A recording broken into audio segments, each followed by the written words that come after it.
शिव जी की तीन शक्तियाँ, ज्ञान, इच्छा और क्रिया। ज्ञान, इच्छा और क्रिया, ये शिव जी की तीन शक्तियों में के नाम से प्रसिद्ध है। दूसरे अगर शब्दों में बात की जाए तो माँ सरस्वती, माँ लक्ष्मी और माँ काली, ये इनकी तीन शक्तियाँ हैं। पर जब हम अपने वर्तमान जीवन में घटित अनुकूल प्रतिकूल परिस्थितियों को अपने केवल वर्तमान जीवन के ही कर्मों के परिप्रेक्ष्य में देखकर या केवल स्मृति में ही आने वाले कर्मों के संदर्भ से जोड़कर देखते हैं तो मात्र उनके अनुसार ही अपने प्रति प्राप्त होने वाले लाभ हानि को जोड़कर तदनुसार अपने प्रति न्याय अन्याय की कल्पना करते हैं। तो हम काल ही कर्म ही ईश्वरी मिथ्या दोष लगाई,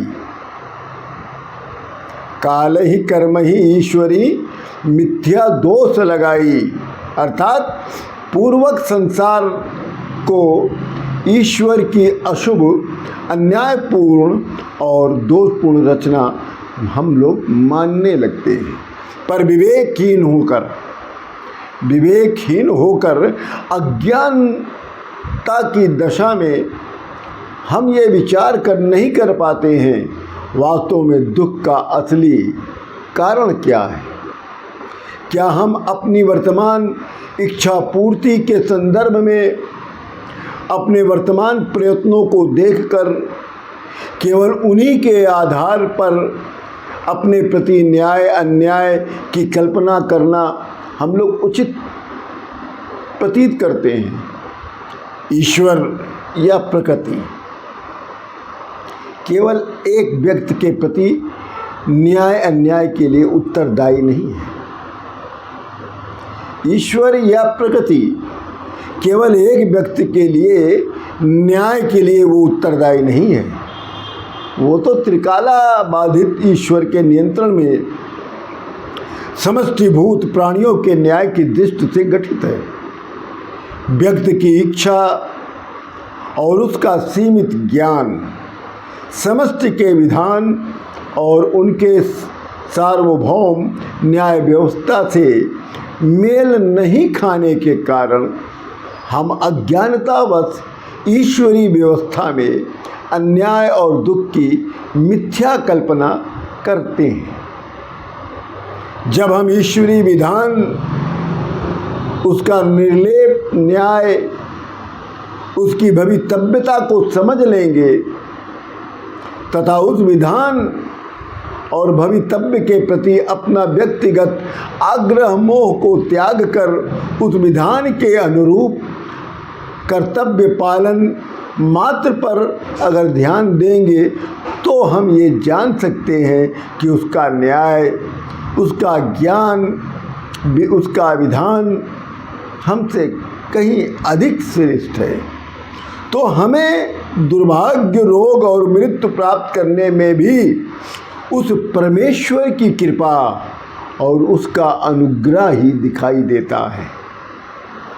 पर हम अपने व्यक्तित्व, अहंकार, मोह, दुराग्रह के कारण ऐसा नहीं कर पाते। और एक शब्दों में उसका मूल कारण है अज्ञान। ये जो नहीं है उसमें हमें घुमाता रहता है तथा जो है वहाँ तक हमें पहुँचने नहीं देता है। ऋते ज्ञानान मुक्ति ही, ऋते ज्ञानान मुक्ति, अर्थात बिना ज्ञान के इस दुख रूप संसार से मुक्ति नहीं है। इसलिए शिव जी कहते हैं ज्ञान का होना अति आवश्यक है। अगर आपके पास ज्ञान नहीं है तो आप अज्ञान में मिथ्या भटकते रहेंगे। इसलिए जो हमारे पास तीन शक्तियां हैं, ज्ञान, इच्छा और क्रिया। ज्ञान है तो उसी के अनुसार इच्छा होगी, और उसी के अनुसार जब इच्छा होगी तो क्रिया भी उसी के अनुसार होगी।